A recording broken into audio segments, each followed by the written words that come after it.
La RDC s'est réveillée dans un choc. 9 généraux tués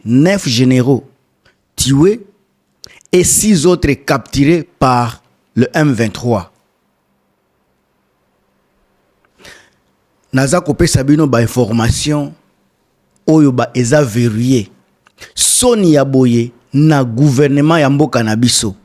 Soki 9 généraux babomi bango kaka boye na babitumba silencieux o bazoko lobate eza na 6 autres capturés par ba M23. Tozozonga na makamu Macron alobaki lisusu na Donald Trump que si le plan militaire Tshisekedi est au bout des souffles, il n'est pas capable de contenir, de maintenir la sécurité au Congo. Encore une fois, Bande Konangai, à l'est de la République démocratique du Congo, est en train de vivre un tournant critique. Des rapports na barimere boza koyoka, même ba communicateur ya Tshisekedi balobaki makamboyo. Ba bila moko lourd. Bila moko inédit na front. Lelo nenda toza ko solola. 9 généraux de l'armée congolaise auraient perdu la vie et 6 autres capturés par les rebelles de M23. Tant bazolo ba capturé ngai naza komona ndenge na yebi baza koloba bango ba généraux wana bango nde bake kokima bango bake komitika et pas ya ba M23. 6 généraux de l'armée congolaise se sont rendus au M23. Alors si cette information se confirme, quelle serait la conséquence pour les FARDC na kati ya sécurisation ya Nord Kivu? Quelle serait la conséquence ya ba FARDC pour na ba opération à venir na kati ya Nord Kivu?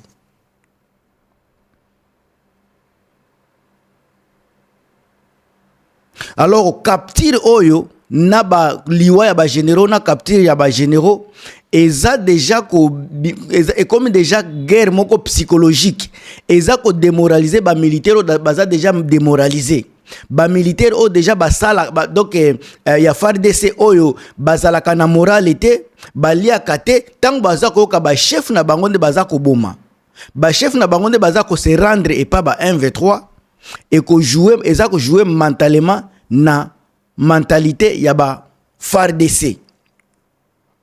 Réalité sur le terrain otoza ko mona tolinga te toza na ba enjeu caché oyo eza ko bima na réseaux sociaux te eza na makambu ba bombardement ya Tshisekedi ya drone ezo bomba makambu ebele ba bombardement wana eza ko beta pe ba front ya ba FARDC ba bombardement Tshisekedi ezo boma pe ezo beta ba contre ezo beta à côté ezo kende ko beta ba front ya ba FARDC ba généraux ba capitaine baza ko kufa suite ba bombardement ya ba drone ya Tshisekedi makambo wana baza ko bomba baza ko loba yango te. Maman Marie-Antoinette Makayabu, la maman de la révolution na pesi mbo théâtre, François Mboukou Kassa président ya FMK avec papa Denis Mpongo na pesi bino mbo théâtre, Mireille Wakenka Brigitte Ndeko nanga na pesi bino tout bambo tesika bozali na kati ya France wana. Awa naza ko mema ba analyse très intelligente ba information oyo baza ko bomba. Ndeko nanga Crispé Kayembe yomoko oyebi makambu ndenge za ko tambola na front. Encore une fois, bandeko naza ko memela bino ba information. Oyo boko mona kala mingi te ba généraux tant to bemisaki makambo ya abalanki bato bandima kite lelo makambo ba généraux eza ko kota lisusu oyo Tshisekedi plaza ko bombarder ba généraux na ye. Est-ce que bato ngo baza ko cibler bango? Est-ce que baza ba traître? Est-ce que zaka ba erreur ya frappe muto eza ko boma ba généraux? Encore une fois, nga naza ko sala analyse. Naza ko tuna. Ba frappe ya Tshisekedi. Est-ce que eza ba frappe ciblée na ba généraux, na ba capitaine, na ba lieutenant, o baza ko kufa na front? Est-ce que baza ba traître yango Tshisekedi aza ko cibler bango ko éliminer bango? ou bien eza kaka ba erreur ya frappe ya ba FARDC muto eza ko komisa ezo bomisa ba militaire ya Congo, ba militaire ya FARDC. Parce que pour le moment, moi personnellement, eza onde ya choc ou eza ko secouer actuellement état-major na ba réseaux sociaux en République démocratique du Congo. Ce qui est information ya boye eza totalement vrai, eza exact. Information que la coup dire pona ba commandement militaire congolais depuis le début de la crise. Ici awa toza ko lobela mon côté toza ko lobela 9 généraux na 6 oyo baza capturer ba se rendre et paya o tozo benga rebelle M23.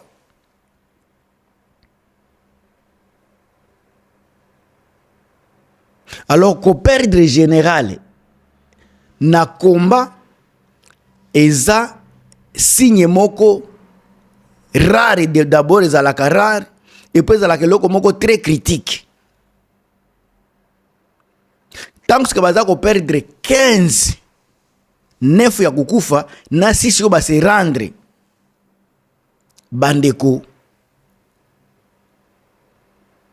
eza ba réalité moko tragique ya terrain. Ou bien nazo bate soki eza kaka guerre moko psychologique. Alors nazo kaka ko analyser parce que ce n'est pas possible 9 ba kufa si ba kende ko se rendre. Ce n'est pas possible. À moins que baza la cible pona ko boma bango et na ba misuso batikali babangi liwa babangi babakanga bango ba se rendre na bango na mukuse esika ba ko se sentir à sécurité. Alors contexte ya bani nazo pesa bino contexte sika ya affrontement oyo na ba rimer toza koyoka. Pour nous comprendre, il faut qu'on regarde ba intensité à combat ces derniers mois. Le front ya est bandeko, notamment autour de l'axe de Walikale, Masisi, ba périphérie, ba Minembwe, ba grande ville, connaît ba eza connaître le loba affrontement moko ya makasi. Na minicho eza ba affrontement ya makasi oyo makambu ya constitution eza ko bloquer. Ba bloquer tous les peuples congolais, ba yeba makambu zo le kana front na nzela ya ba nini oyo ya constitution ya ko décorer fali ya ko beta ba match amical ya ba fait nyonso wana eza ko bloquer bazo lingate ba yeba population ba yeba nini ezoleka na mboka baza ko bloquer formation baza ko tchabino na kati ya distraction baza ko tchabino na kati ya distraction na makambu ya ba match makambu ya constitution eza distraction vraie information yango yo awa.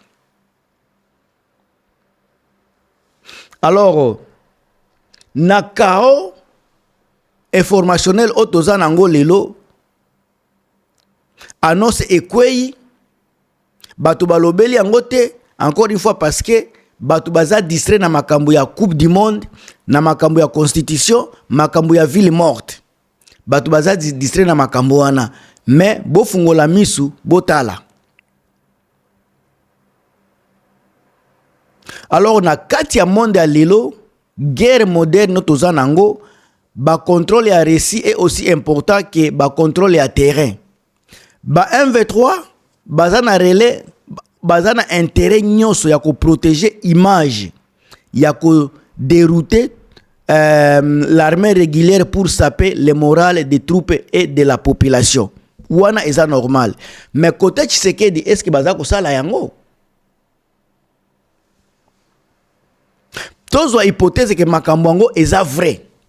Prenons l'hypothèse que c'est vrai que Baboumi 9, si ce peut se rendre pas M23. Prenons d'abord cela que ça soit vrai. Posons-nous la question comment 15 hauts gradés auraient pu être touchés simultanément. Simultanément. Ce qui est bazala qui ciblé. Comment bakozala simultanément touché? À moins que bazala ciblé. Encore naza koloba, Tshisekedi risque ya ko cibler batu wana ko éliminer bango.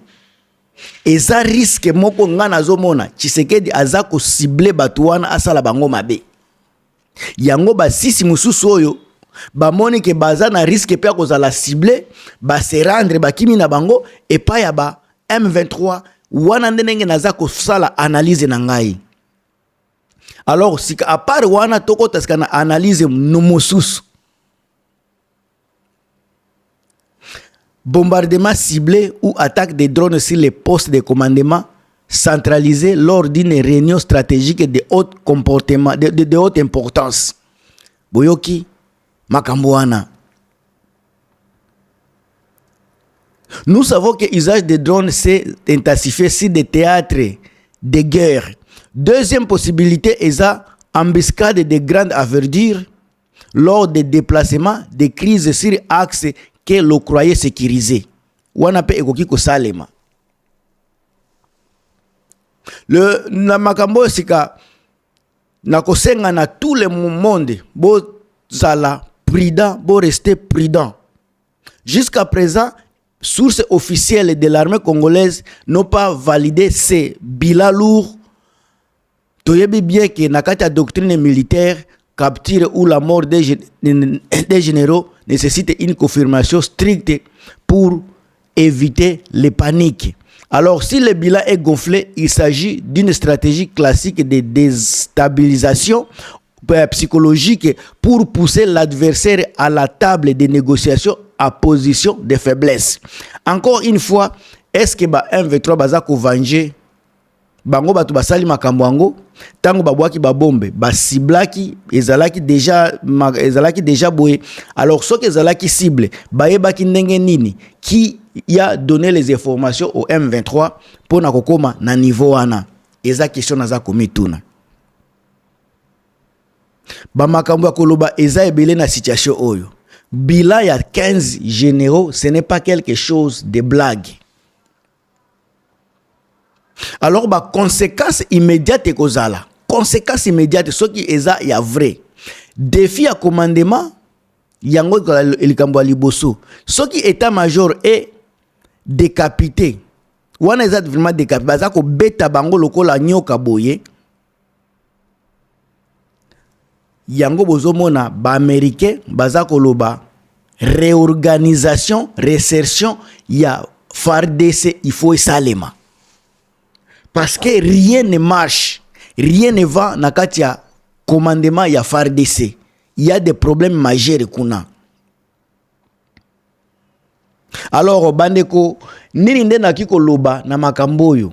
Pour l'instant dans le flou artistique bakoloba jamais na gouvernement ke babungisaki 15 militaires 15 généraux.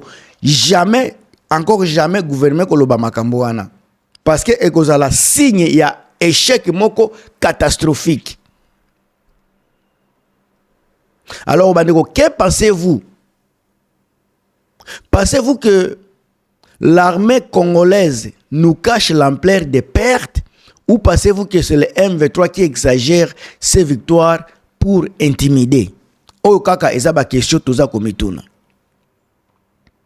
Naza encore une fois ko pesa analyse ya ba oyo makambo naza komona naza koyoka tozo mona. Tshisekedi azolinga te ba information ya boye ebima parce que ekozala soni pona régime na ye.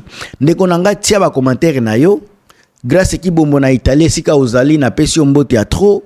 Thérèse Dissabe sika ozabe ba mbote ya trop, mais en tout cas on est ensemble, beau commenter, beau tia, bah j'aime, beau partager vidéo. Ah, toza toujours kolobela makambu, izole kana Congo na biso. Ngam tunabino Gilmas, à plus.